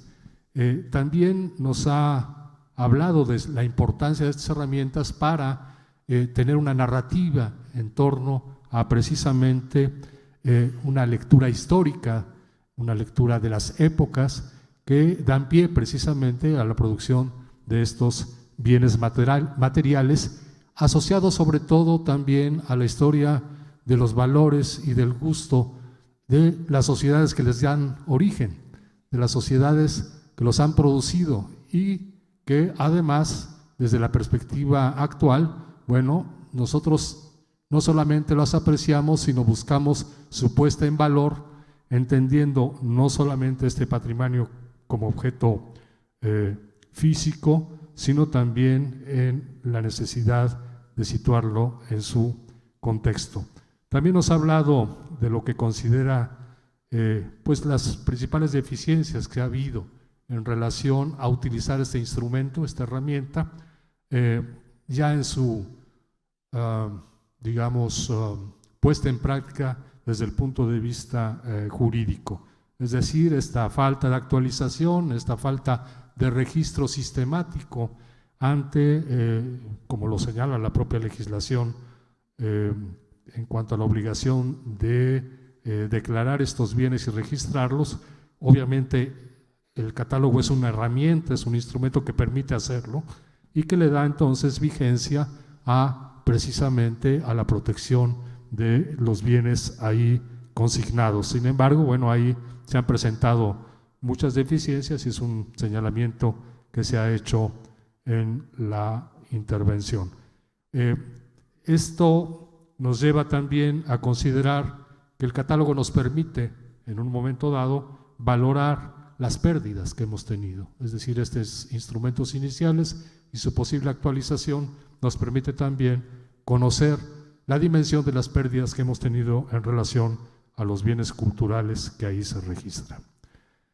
Finalmente, la ponencia del doctor Juan Manuel Márquez Murat, catedrático de la Facultad de Arquitectura, nos ha planteado todo un trabajo de investigación que ha sido realizado precisamente en la búsqueda de ejemplos significativos del barroco en términos de patrimonio edificado, pero también del patrimonio urbano.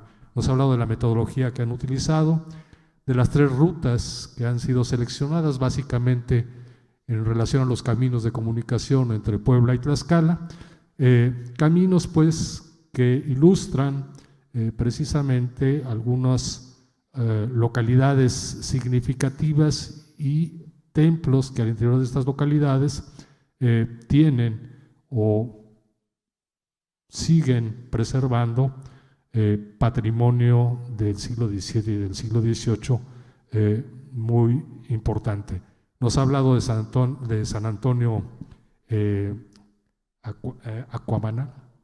Acuamanala, de Santa Isabel Xiloxostla y de San Francisco Tepeyanco, obviamente destacando por obviedad de tiempo, disculpen la redundancia, lo que son los elementos relevantes desde el punto de vista de los templos que ahí han sido encontrados, particularmente los temas ornamentales, el partido arquitectónico de los templos y las características pues significativas en relación a la relación que la comunidad tiene con estas expresiones del patrimonio cultural, es decir, los resguardos, el celo con la cual la propia comunidad actúa frente a pues los intentos por indagar las características de los propios templos. Es una situación interesante que me gustaría destacar en este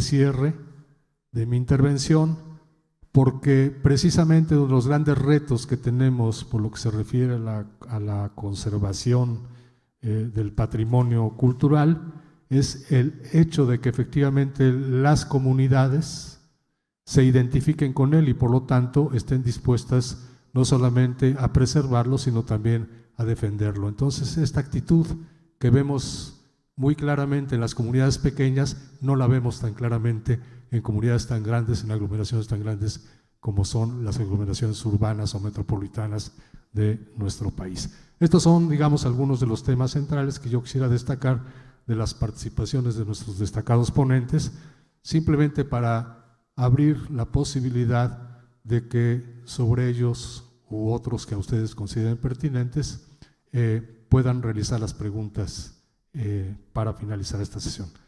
Entonces, el micrófono está abierto para ustedes y esperamos sus intervenciones, comentarios y preguntas.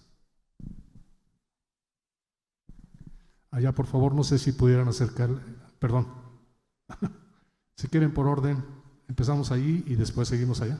Gracias. Sí, adelante. Buenas tardes a todos. Quisiera preguntarle a la maestra Jaramillo si cree que después de tantos siglos de presencia de la Biblioteca Palafoxiana está logrado cumplir con una meta de tender lazos hacia la sociedad civil, y si es que lo ha logrado, cuáles son las herramientas que se han utilizado para poder establecer estos lazos de vinculación.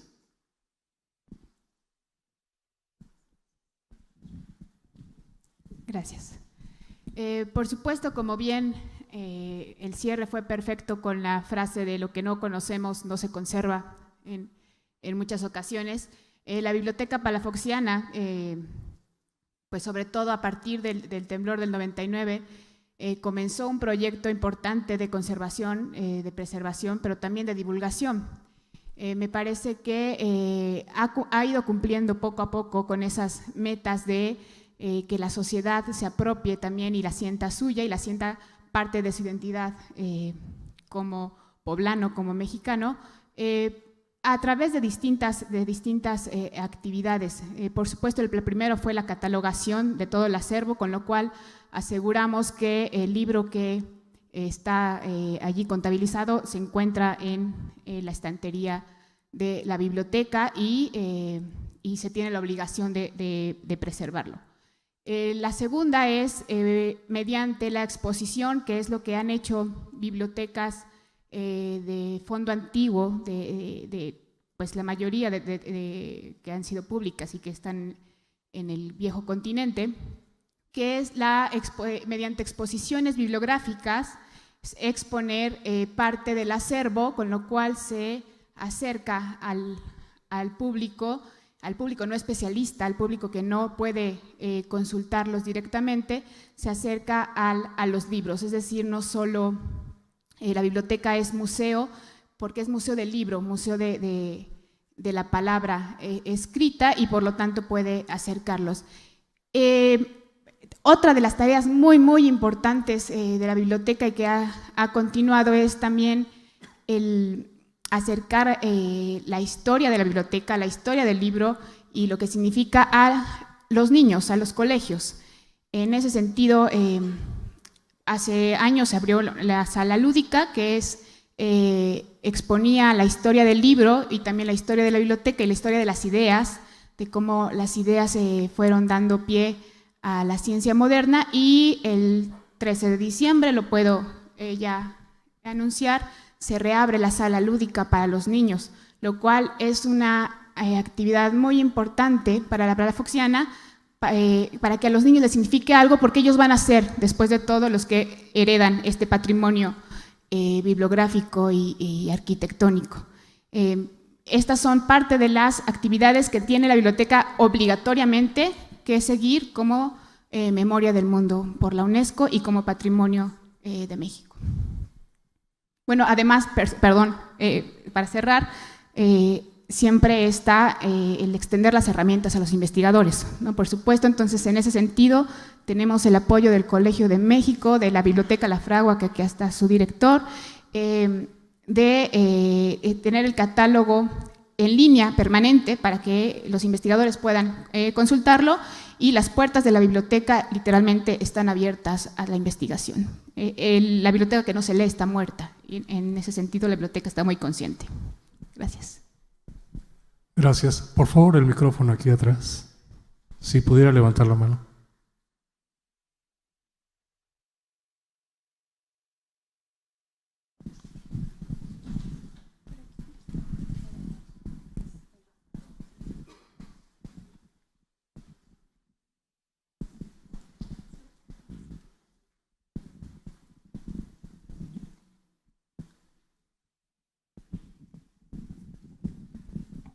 Gracias.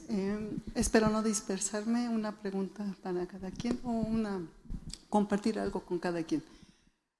Si bien ya nos respondió, doctora, sobre cómo le está haciendo para los niños, interesarlos, pero ¿qué va a pasar con los jóvenes, con los millones de jóvenes que tenemos en nuestro país, en interesarlos? Cada vez, decía un amigo, viejo amigo, que cada vez los jóvenes se interesaban menos por leer, por investigar.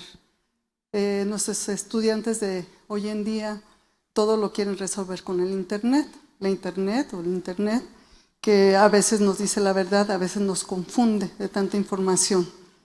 ¿Cómo poder interesar a los jóvenes hacia la investigación y hacia tan magnífico acervo que tenemos? Yo soy profesora universitaria de la Ibero, llevo ya muchos años, 10 años, y estoy muy consciente, porque soy además profesora de literatura, de redacción y de historia del libro. Entonces, estoy muy consciente de este cambio, pero yo creo, soy más optimista y entonces estoy más bien a favor de esta tecnología que nos apoya a recintos tan importantes históricos de fondo bibliográfico como la Palafoxiana.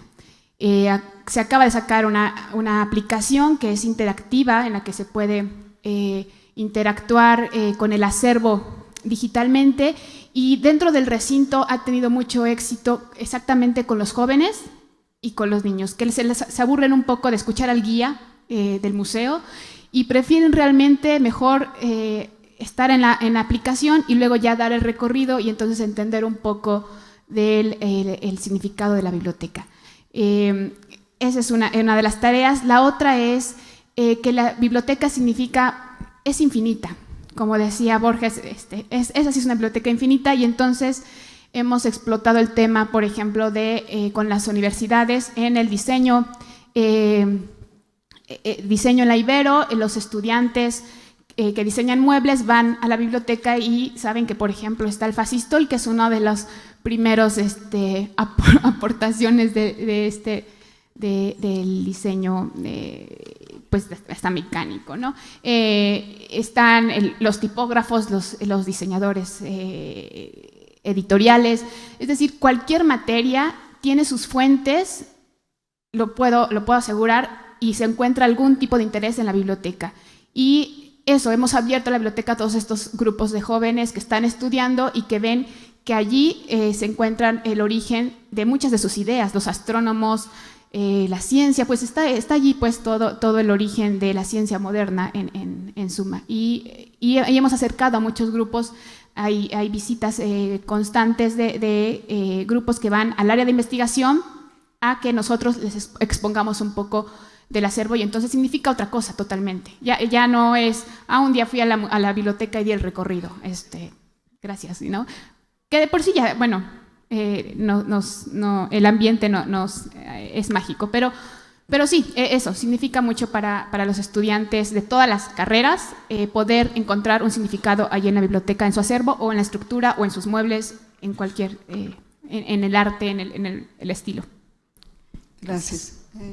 Pasando a Gracias. ¿Alguien más? No he terminado.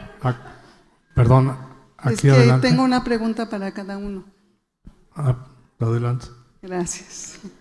Bueno, le agradezco por hacernos recordar de esa maravillosa herramienta que es la imaginación.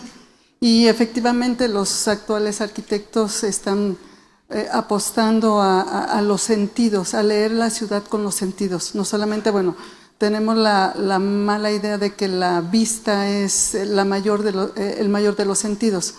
Sí, por la vista entra todo, pero no es la mayor. Está el oído, está el olfato, está el gusto y la imaginación. Y es algo fascinante. Le agradezco por eso. Realmente poder leer nuestras ciudades a través de los sentidos es algo espectacular, maravilloso. Nada más que agradecerle a usted. Después pasaré con mi maestro Siller, de hace muchos años, que fue mi maestro y que fue algo fascinante.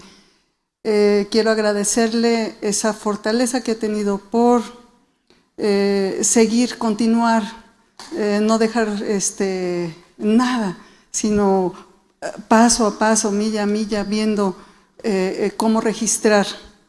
Pero la pregunta es la siguiente: efectivamente todos nuestros catálogos ya están obsoletos y pocos como usted se han preocupado por mantenerlos vigentes. Ojalá pudiera usted contagiar a los demás personas que hacen catálogos de mantenerlos vigentes. Hay algo que me preocupa un poquito que comentó y que quiero que me ayude a aclarar. A través de la catalogación podemos definir una zona y de esa manera decir que es nuestro centro histórico. Pero creo que difiere un poquitito de eso, porque ¿qué va a pasar con ese patrimonio que está contextualizando con el siglo XIX, con el siglo XX? Que por otro lado también va mi preocupación en que la ley actual de monumentos está rebasada, nos rebasa, y desafortunadamente eso ha dado pie a tanta pérdida de patrimonio que usted tan minuciosamente ha catalogado, y que cada vez nos alarma más ver que a pasos agigantados se nos va terminando nuestro patrimonio por X o Z motivo, político, económico o lo que pudiera darse. ¿Qué tan conveniente es declarar la zona de monumento, pero con todo lo que conlleva la ciudad, no solamente con lo ya catalogado? Esa es mi pregunta. Sí, gracias. Creo que hay varios aspectos que necesitamos reflexionar sobre la forma en que hacemos, porque muchas veces las metodologías tienen que, más bien siempre deben de actualizarse y servir para un objetivo y ser prácticas. El aprender una forma y hacerla a infinitum, pero además el poco análisis que se hace de lo que se obtiene. Muchas veces se han hecho grandes catálogos y se analizan poco. Eso creo que puedo llevarlo a muchos de los que hemos hecho en nuestras instituciones, donde parecería que hay que hacer el libro, publicarlo y se acabó, pero además como instrumento vivo me parece que no se han hecho los análisis de los catálogos, y eso es una gran falla, porque podemos tener visiones falsas, y además el instrumento es operativo si hacemos el análisis de la información para políticas culturales, para estrategias de intervención, para usos, para regenerar los tejidos urbanos, etc. Entonces, mientras no se analice la información recabada en estos inventarios y catálogos, pues poca utilidad van a tener. El tema de los centros históricos como cinturones de castidad me parece que son obsoletas. Me parece que hacer un polígono y decir de aquí para allá me recuerda a nuestros estudiantes de Morelia, que en una de las materias los llevé a ver que el acueducto no solamente son los arcos, sino el lugar donde se capta el agua, donde se conduce el apantle, y en el polígono que hicieron, donde ya no había arcos, se terminó, y está ahí el apantle, la conducción y el acuífero donde se recoge. Entonces, en el caso de Morelos, por ejemplo, intentamos hace muchos años que el centro histórico de la ciudad de Cuernavaca no fuera solamente ese polígono histórico de su traza, que a veces la arquitectura se ha perdido, pero la traza se conserva, que es otro elemento, es decir, no solamente hay que conservar si hay arquitectura, puede que las dos cosas, la traza se conserve y la tradición y sus barrios tradicionales también, que eso también hay que incorporar. En el caso de Cuernavaca, fue interesante que no hicimos el polígono solamente de la ciudad, sino de los barrios, de los pueblos tradicionales con los que se guardaba una relación, y eso hace un estudio de territorio más que de un polígono delimitado, que no nos permite una mejor actuación, queda reducido. Otra falsa percepción cuando no se analiza una información es de alrededor de 550 inmuebles catalogados en la ciudad de Cuernavaca. Uno siempre se queda con la idea de que es colonial, y cuando hice el balance había reflejados 300 años tan solo con el 10% de lo catalogado. Había 100 años catalogados con el siglo XIX medio olvidado y poco protegido. Y el otro 50% era siglo XX. Entonces, si nos ponemos a ver la estratificación que tiene una ciudad, la está dando siglo XIX y XX, el 90%, y el 10% no es tan significativo, aunque es relevante históricamente, pero eso es por no entender lo que en la ponencia magistral se habló, de que el patrimonio cambia, de que está estratificado y de que tenemos que incorporar patrimonios actuales, es decir, tendríamos que estar ya trabajando no solamente incorporar siglo XX, sino el siglo XIX, siglo XXI, y quizás el siglo XXI debería de tener una visión menos local, menos nacionalista, más global. Hay patrimonios, y yo le he llamado recuperando nuestro patrimonio cultural. Hay regiones donde el área maya pues, pertenece a Centroamérica, una parte, a Guatemala, a Belice, y esa idea de solamente lo maya es los 4 estados que tenemos, eso es ambigua, es obsoleta, o una declaratoria binacional, que es el Camino de Tierra Adentro, que la compartimos con Estados Unidos, ahora que se habla de los muros, etcétera, y esa relación mesoamericana de la turquesa hacia Mesoamérica y de los jades y cosas que iban hacia allá, y luego del siglo XVI, la minería, etcétera, traza territorios itinerarios, y esos, por lo menos esos 4 o 5 estados donde cruza en la parte de Estados Unidos, no debería ser un patrimonio olvidado, es una recuperación de memoria, como lo es Filipinas. Filipinas es un patrimonio que perteneció a la Nueva España, y la administró por 250 años, o sea, esa primera globalización, que aquí hubo una exposición extraordinaria, la mejor que yo he visto, y que ese tornaviaje que permite el regreso de Manila a Acapulco en 1565, permitió una primera globalización en el siglo XVI, y esa relación con Filipinas, que no es una isla, son 1107 islas, tuvo una relación histórica fundamental con la Nueva España, con México. Entonces son patrimonios que en la memoria no se conservan, los hemos olvidado y perdido, y que en una visión del siglo XXI tendríamos que recuperarlos, ya no físicamente, sino en nuestra historia. O sea, los compartimos en declaratorias de patrimonio mundial. Muchas gracias. Gracias. Gracias. Perdón, pero para que podamos abrir a otra pregunta y ya podamos cerrar la mesa, disculpen, pero estamos ya con el tiempo encima. Entonces, por favor, si pudiéramos pasar el micrófono de este lado, para que sea más rápido en lo que llegue el micrófono, si me hacen favor.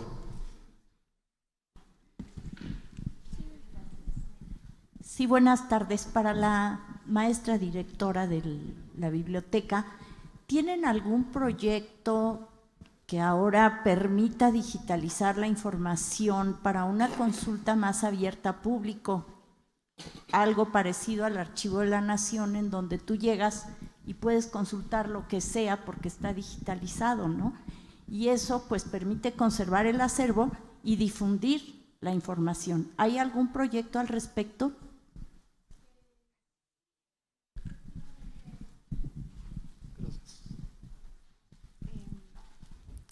¿Qué más quisiéramos que toda la biblioteca estuviera digitalizada? ¿No? Los 45.085. Pero la colección que corre más riesgo por su naturaleza es la colección de pliegos sueltos y posterior la de manuscritos. Entonces, llevamos 2 años digitalizando la colección de pliegos sueltos, es decir, todos los edictos, los primeros periódicos de México. Eso es lo que llevamos digitalizado. Hasta ahorita van 13,000 imágenes. Bueno, en el cierre de la administración daremos el resultado final de la digitalización que se alcanzó a hacer y que tendrá que seguir hasta terminar los 3,800 documentos catalogados de pliegos sueltos. Es decir, todas las oraciones, etcétera. Eso es lo que corre riesgo. Se sigue la investigación, los investigadores pues tienen que manipularlo de repente y por lo tanto eso es lo que ahorita estamos realizando.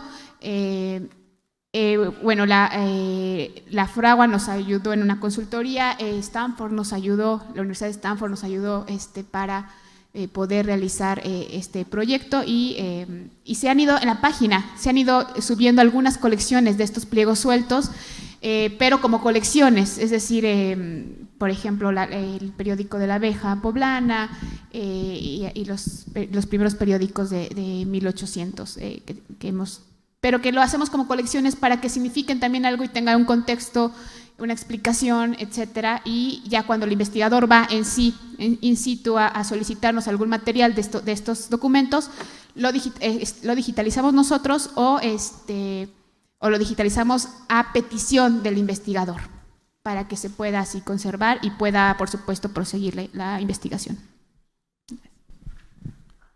Gracias. Pues quisiera agradecer a todos los participantes en la mesa su disposición a participar en este diálogo, por sus magníficas exposiciones y, bueno, reiterar mi agradecimiento a los organizadores del evento por el hecho de que me hayan invitado a moderar esta mesa. Muchas gracias y les pediré un aplauso para los ponentes. Gracias. Muy bien, agradecemos a los participantes de la mesa número 1 y comentarle a todos ustedes que pueden hacer sus preguntas por escrito. Se recogerán dichas preguntas y se subirán a la página junto con las conclusiones.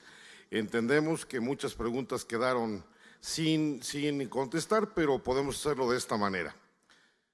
Muchas gracias a los participantes de esta primera mesa y le pedimos a los participantes de la mesa número 2, el patrimonio como detonante de desarrollo, que sirvan pasar a sus lugares, ya que damos inicio en 2 minutos. Si son tan amables, ya no hay un receso en este momento. Por favor, permanezcan en sus lugares y vamos a dar paso a la mesa número 2, el patrimonio como detonante de desarrollo.